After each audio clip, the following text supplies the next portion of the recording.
A young soldier lies in a barracks cot in Camp Funston, Kansas, March 1918.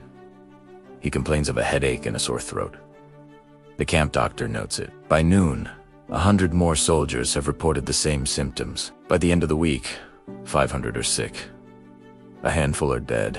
The camp doctor files a report, and the world moves on.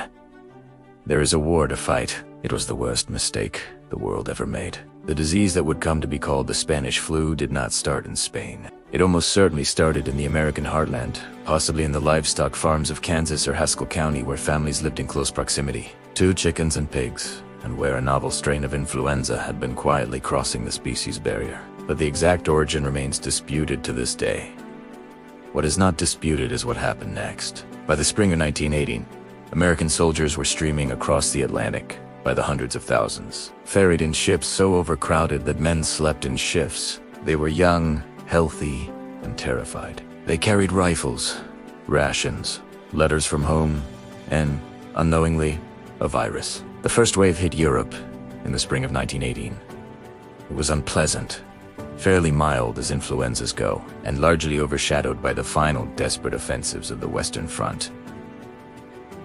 Military censors in the warring nations suppressed news of the illness, not wanting to signal weakness to the enemy. Spain, however, was neutral. Spanish newspapers reported freely on the outbreak sweeping through Madrid. King Alfonso XIII fell ill. Hundreds of thousands of Spaniards took to their beds. Because Spain was the only country openly reporting on the epidemic, the world assumed it had started there. The name stuck. It was profoundly, tragically unfair. A nation scapegoated for the honesty of its press. The second wave came in the autumn of 1918.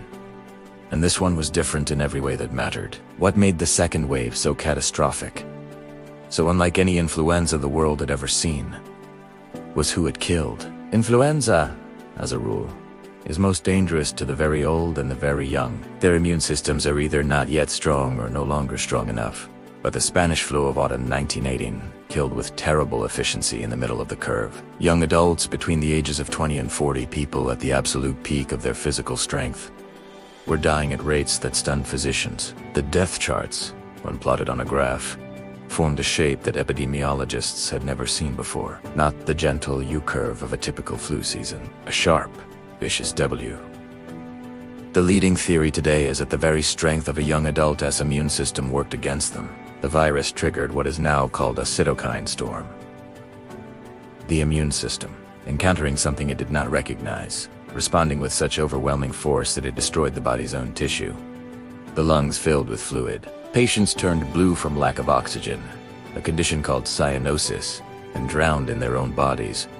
Within hours of showing the first symptoms, in some cases, the progression from apparently healthy to dead took less than a day. Doctors at military hospitals described scenes that defied comprehension. A man would walk in complaining of mild fatigue. By the time a doctor returned to check on him, he was dead, his face the color of a bruise. Philadelphia offers perhaps the starkest portrait of what the second wave did to a city. In late September 1918, city officials were warned that the flu was spreading rapidly through military training camps on the outskirts of the city. They were urged to cancel a massive Liberty Loan parade planned for the 28th of September. A parade meant to raise money for the war effort, expected to draw hundreds of thousands of people to the streets. They held the parade anyway. Within 72 hours, every hospital bed in Philadelphia was full. Within a week, the city's entire medical system had collapsed. Doctors and nurses fell ill alongside their patients. Churches and schools were converted into emergency wards. The dead accumulated faster than they could be buried. Bodies stacked in hallways, on porches, in the streets, wrapped in whatever cloth could be found. The city ran out of coffins. It ran out of gravediggers. Priests drove horse-drawn carts through the neighborhoods calling for people to bring out their dead. The streets had the quality of a nightmare. Not quite real. Too wrong to fully absorb. In a single month, Philadelphia lost more people than it had lost in the entire 4 years of the Civil War. The cruelest dimension of the Spanish flu was not its death toll.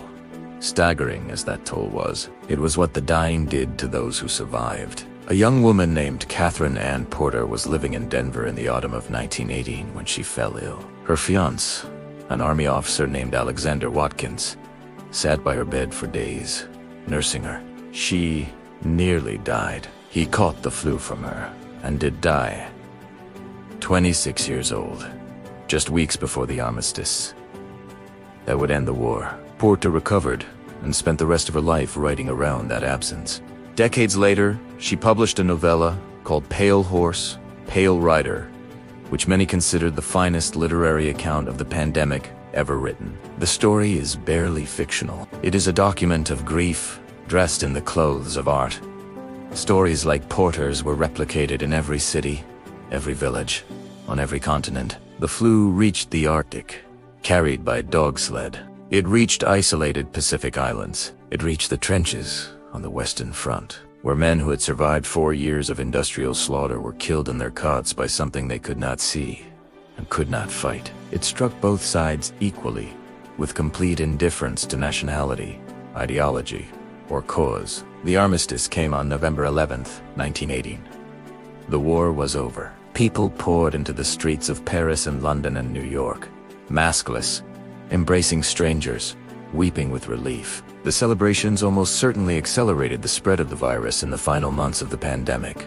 The world was so desperate to be done with death that it embraced the very mechanism of its continuation. The Spanish flu finally burned itself out in the spring of 1919.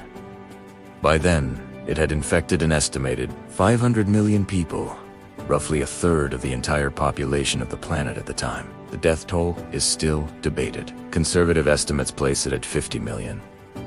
Some historians believe it may have been twice that. In a world already exhausted and traumatized by 4 years of industrialized warfare, the pandemic was so enormous, so pervasive, so woven into everything else that was happening that many survivors simply could not process it as a discrete event. Entire communities lost so many people so quickly that the normal rituals of mourning, the funerals, the obituaries, the public acknowledgement of loss could not keep pace. The grief went underground.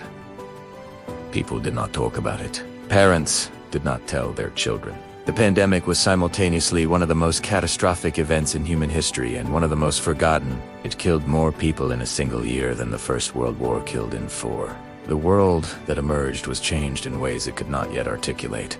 The loss of so many young adults in so short a time reshaped entire economies, created orphan crises, emptied classrooms, left gaps in communities that never fully healed. In some parts of sub-Saharan Africa and the Pacific Islands, where the death rates were even higher than in Europe, the pandemic destroyed oral histories. The elders who carried the knowledge of generations were gone, and the knowledge went with them. Medicine was changed. The catastrophic failure of the world's health systems to contain, treat, or even explain the Spanish flu accelerated the growth of public health as a serious scientific discipline. The first national and international health organizations were founded in the pandemic's aftermath. Vaccine research intensified. The modern understanding of influenza, its structure, its behavior, its capacity for mutation was built on the ruins of 1918. And yet the deepest lesson the Spanish flu had to teach, that a new pathogen moving fast through an unprepared world could kill tens of millions in months, was one that the 20th century and the 21st would need to relearn more than once. A soldier recovers in a hospital ward in Philadelphia in November 1918. The war is over. The worst of the flu seems to have passed. He doesn't know yet how many people he has lost. He doesn't know the name that history will give to what just happened, or how quickly the world will forget. He only knows that the world around him is quiet in a way it was unto a month ago, and that outside the window, the city is beginning, slowly, tentatively, to breathe again. He closes his eyes. He breathes too.